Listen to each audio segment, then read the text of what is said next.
Oh, okay. It's Cooking with Nono again. What I'm doing today, well, I'm having a guest cook, my grandson Ben here, who will make homemade pasta, which is as good as what my mother used to make. I've tried it many times. And what we're going to cook today is one of my mother's favorites, and everybody who ate my mother's food says it was their favorite, is macaroni al forno. And basically what that translates to is macaroni baked in the oven.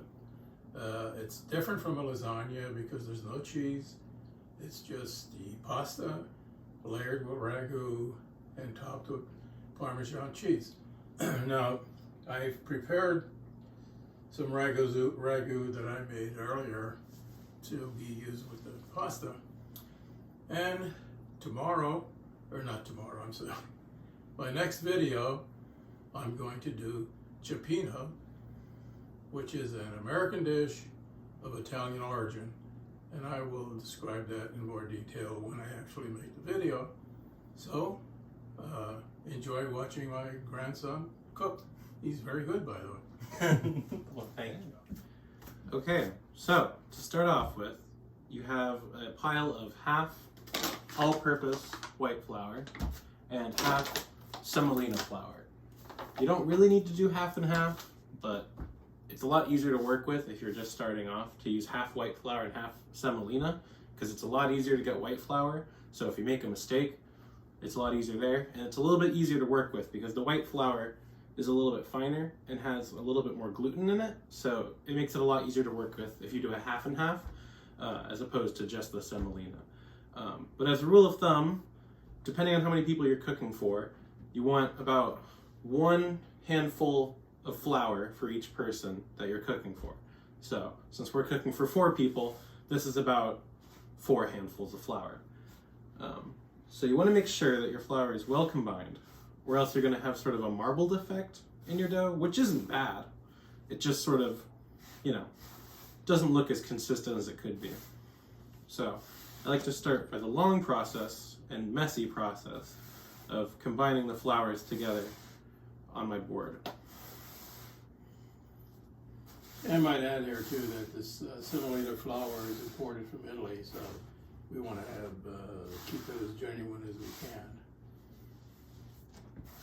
Okay. Also, in the eggs, you can either use the whole egg or you can use the yolk. My mother always used the yolk, but I leave it up to Ben to decide how he's going to do it.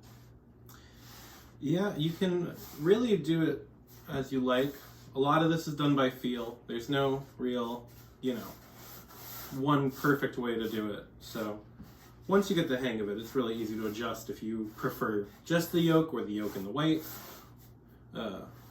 It's up to you, or do a mix of both. Sometimes I do extra yolks, but add the white in there just in case. So, okay, this looks combined enough for now. So you want to start by piling all your flour into one little mound, and then taking your hand and making a well. So you make sort of a crater, and then in the center of this crater, start cracking your eggs. Let's do 2 whole eggs for this much. You just sort of want to make it have it fill sort of the bottom of your crater. Maybe go up a little bit, depending on how much flour you're using. There's no exact ratio. Let's do 3 eggs and a yolk. Ooh, there we go.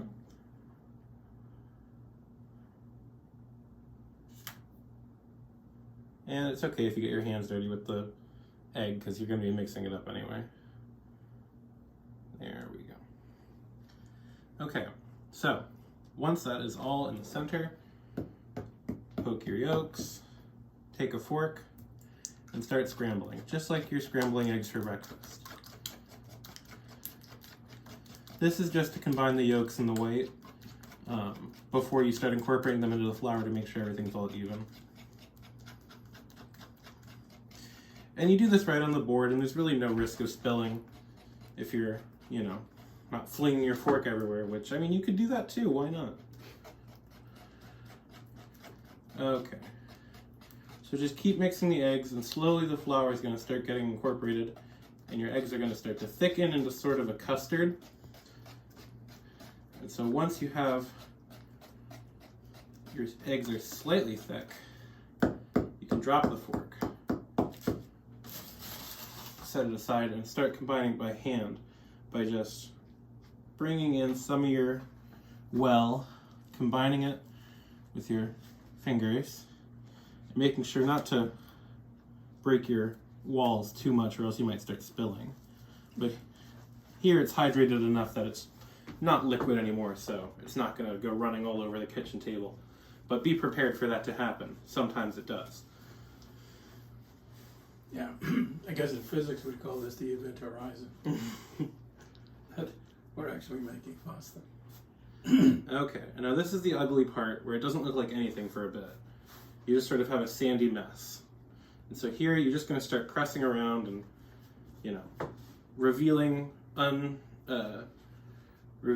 areas that are still wet, and then incorporating dry into it, and just sort of trying to get most of your flour hydrated.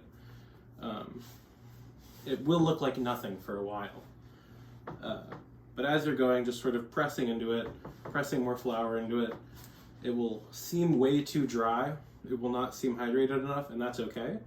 You don't want to overhydrate your dough, which I tend to do quite often. But, you can improve as you learn to know exactly how hydrated your dough needs to be. This seems like a lot of extra flour for what a little bit of, egg can achieve, but it'll come together. And that's also what we have this little bowl of cold water here for.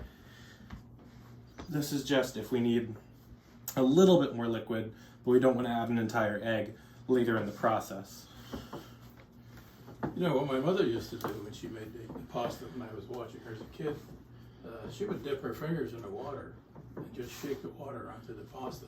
And that's why she had total control of how much water, and she didn't overdo it. So.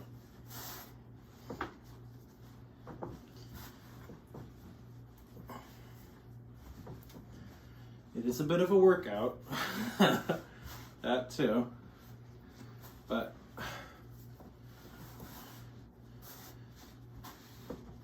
just keep compacting all of that flour into that little bit of hydration you have in the center. And then as we're going, I may say, okay, I certainly have a lot more flour than I do liquid left in here. So I'm going to dip my fingers into the bowl. And that's all we're going to use little by little. Just the water that sticks to your fingers, really. Not much more than that. You might have to do it 2 times, you might have to do it 10 times, but you really don't want to overhydrate things.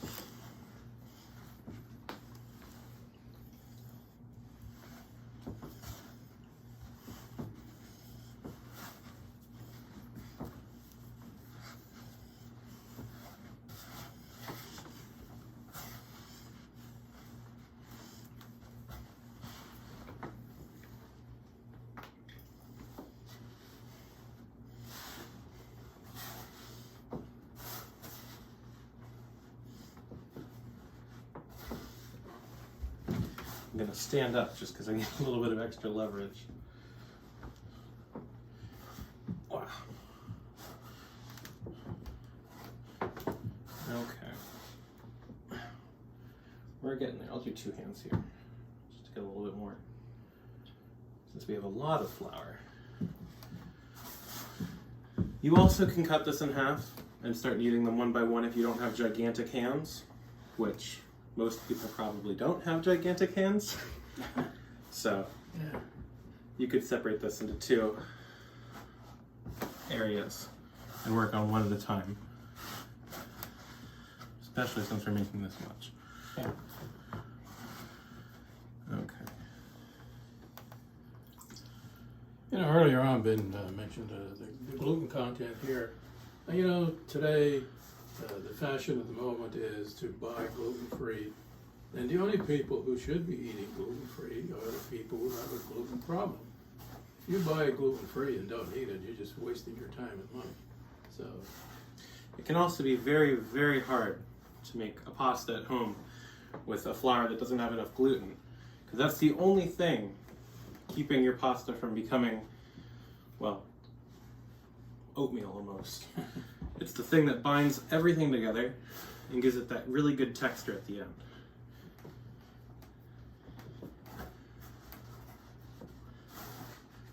So we're almost here with this one. Once we get it to the consistent dough stage, we can start kneading it for real. But I needed much more water here than I usually do because I underestimated how much flour we had. But that's okay. You can underestimate, you can overestimate, and you can always make corrections. If it's too wet, add more flour. If it's too dry, add a bunch more water. There really is no exact, I'm sure there is an exact science to it that you can make, but it's much easier just to do it by feel.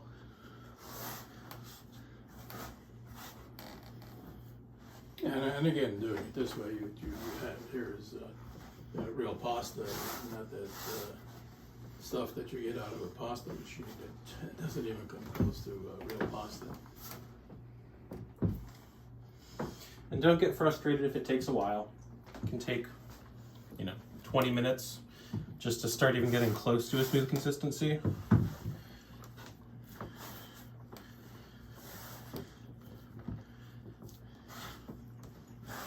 Okay, I'm not going to add any more water now because I feel like I'm just at that hydration level that I need. I could be completely wrong though. We'll see. An important thing is to never set yourself up expecting every single time you do this for it to be perfect. Because then if you do, you're not going to have the willpower to keep fixing your mistakes. So always come into it knowing that things could go wrong. That you might need to, fix your hydration level or, have another glass of wine. But either way, you will be fine. And it'll all work out in the end. As long as you remember to add more flour if it's too wet, and add more water if it's too dry. So now that we're about here, this I feel like is pretty close to the right hydration. Not too overhydrated, not too dry. Still has a little bit of cracks in its surface, but just because it's ugly doesn't mean it's not good. Grandpa, would you like to feel? Yeah, sure.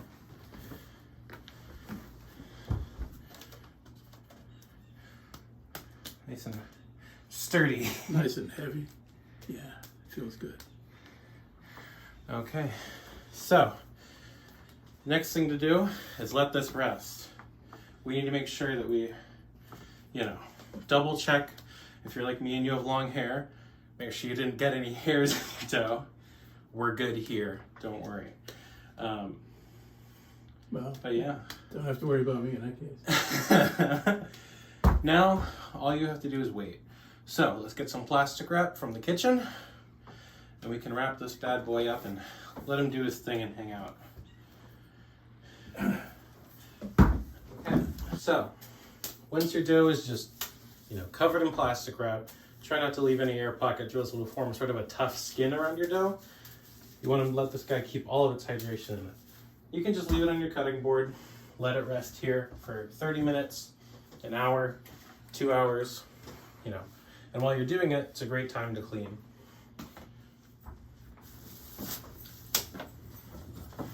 Okay, so now that we've done all of our dough making and it's rested for a while, it's much, much softer to the touch. So I cannot roll this whole thing up by myself. I'm sure someone can, but I like to separate the dough into pieces. Keep the pieces I don't use covered so it doesn't form that nasty skin.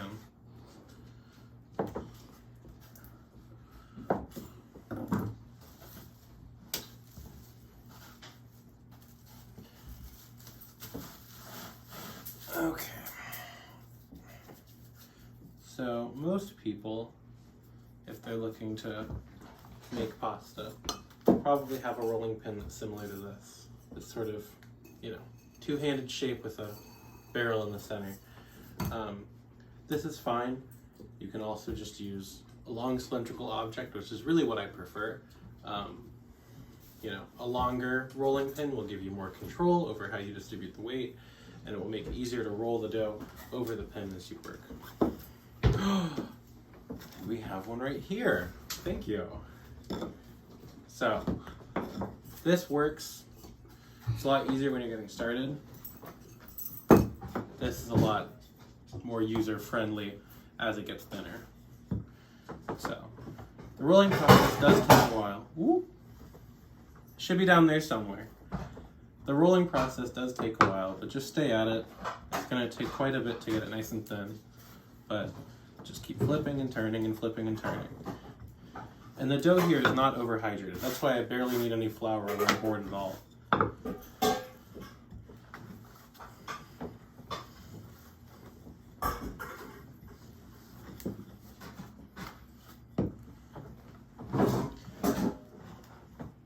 If you've ever made a pie crust, you're trying to get something that's much thinner than a pie crust.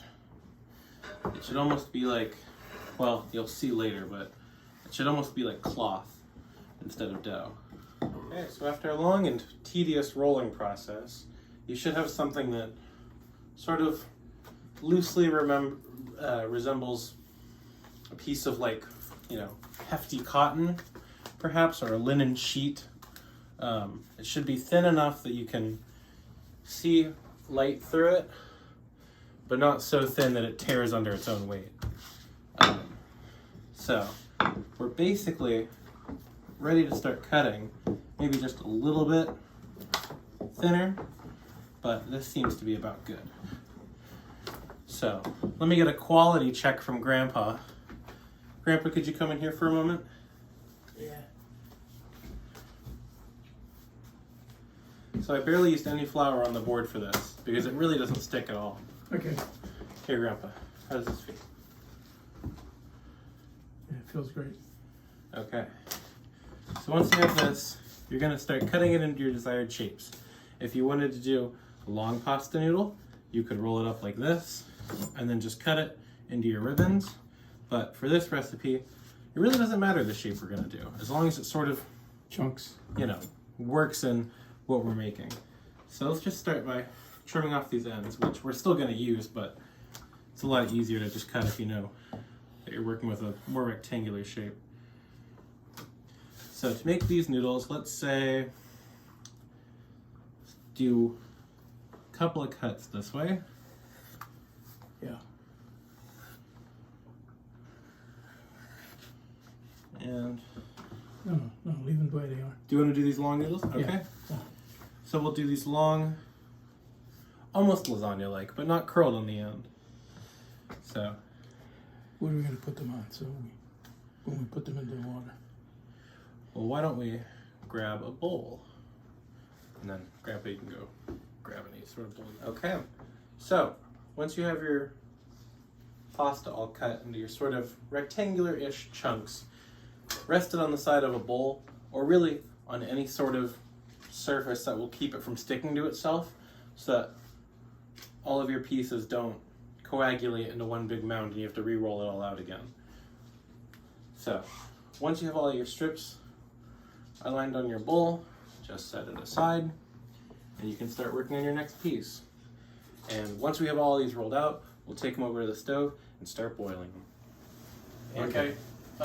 As usual, whenever you cook pasta, you gotta add some salt to the water. I'm not crazy about this stuff, but I'll use it anyway. So now, once the water gets boiling, we start Adding our sheets of pasta. adding our sheets of pasta. And the thing about fresh pasta is it has to cook a lot less time than the dry pasta that you get in the store. And here you notice here that the minute you drop the pasta into the water, it drops the temperature and it takes a while for the boiling to come back up. This shouldn't take long at all.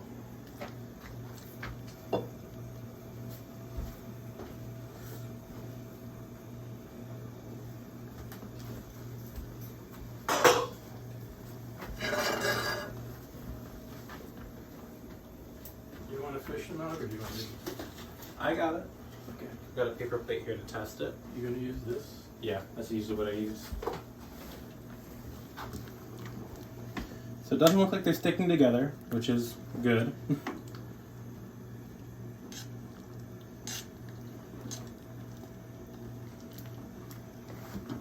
So here we don't want to overcook them, especially because we'll be baking them later in the oven. We just want them just barely about to be ready, or else they'll turn to mush. And you do not want mushy pasta. Grandpa, you think they're about ready to test now? I would say so. It's kind of like gnocchi. You know, when you cook gnocchi, as soon as they float to the top, that means they're done. Let's see here. And I would love to have Ben make some gnocchi because he makes fantastic gnocchi. And that's a real art form. Hot. Hot. Don't burn yourself.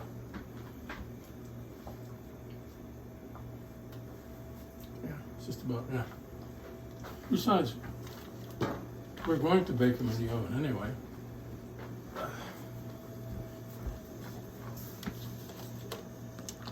So you put them in here.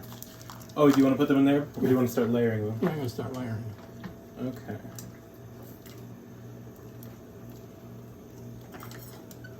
Yeah, let me put them in here just to get them out of the heat. Okay. Woo.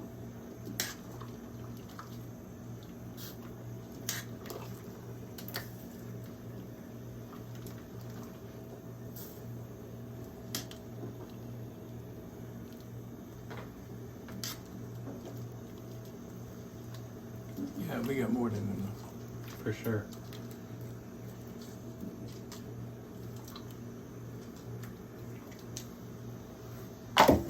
Okay.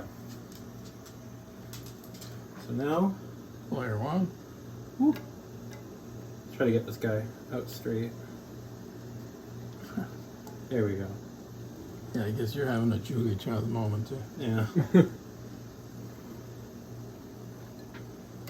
Yeah, one more should do it. And you know my hands are clean.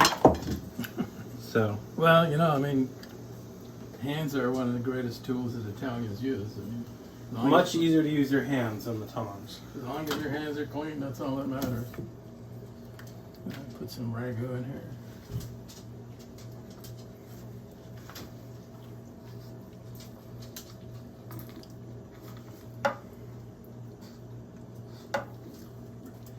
Okay, put another layer. Oh wait, Some cheese. put some cheese. Again, this is my favorite, Parmigiano Reggiano.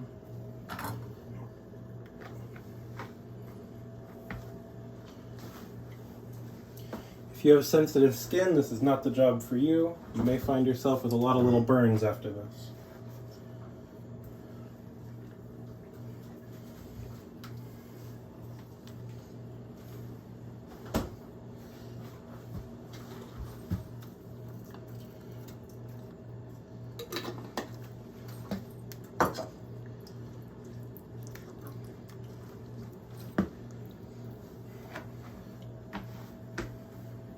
Looks like we'll have enough for about 3 layers. Yeah.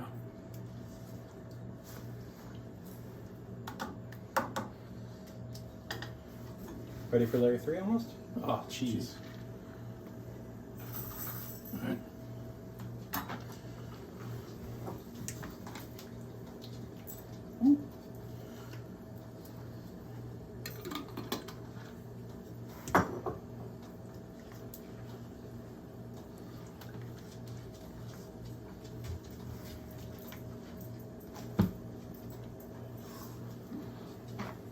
And one more strip. If I don't burn myself.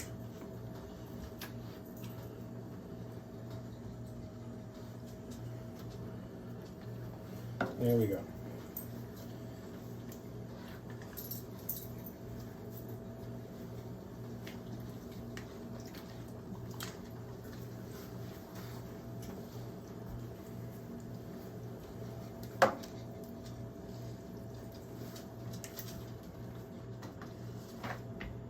Okay, that'll be our last layer, and any extra pasta noodles we have,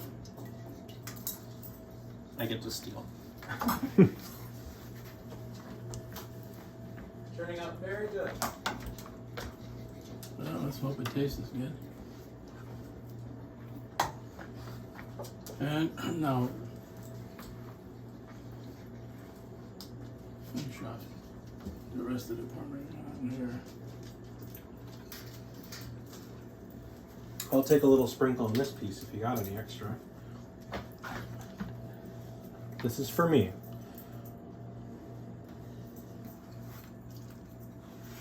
Okay, that's it. Now it goes into the oven. Over here, Maya. Oh, very good. Hi. Hi, puppies. Want cheese? These are not clean hands anymore. Goes into the oven for 20 minutes. Coming through.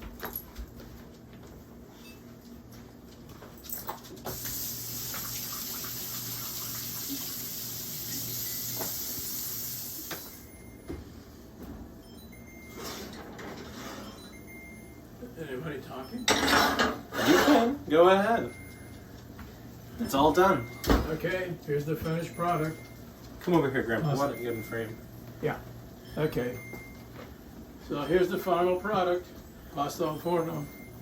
Let's hope it tastes as good as what my mother made, and hope it's as good as it looks. And again, many thanks to Ben for making the pasta and showing us how to do that. So, until I see you again on my next video where I make cioppino. That's it. Ciao.